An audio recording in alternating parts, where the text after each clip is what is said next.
in the past, I have visited events conducted by uh, Americans who are of European heritage that have been in America for multiple generations, but they still celebrate their Italian heritage at the Italian festival. They celebrate their Polish heritage at the Polish festivals. They celebrate their um, Swedish heritage at the Swedish festival. They celebrate their heritage at the British festival.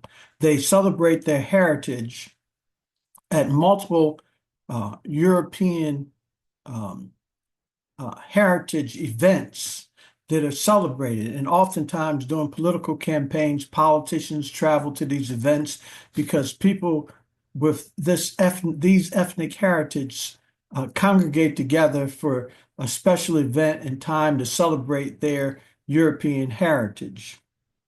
And it's a very interesting cultural experience to be able to get exposed to um, the various European heritages and to see people that have been in America for 4, 5, 6, or even 7 or more generations that still celebrate the heritage of their forefathers. And but if you look in the African American community, we have people now in the African American community saying that we have been here for multiple generations now, and we don't have any connection to Africa, so we should no longer claim or celebrate or embrace Africa.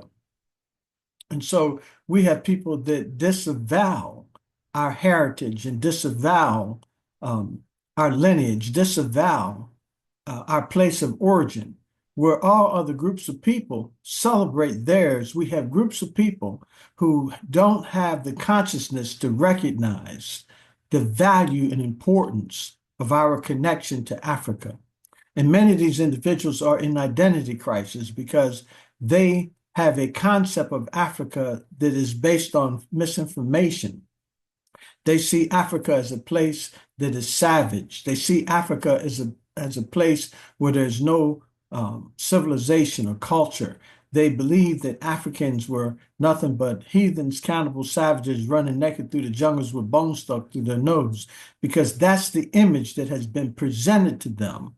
And many Western media outlets have pushed this narrative on the Black community that has had a devastating impact upon the identity of Black Americans. And it's time now for us to fix this, to be able to celebrate our African heritage, to recognize who we are and from whence we come.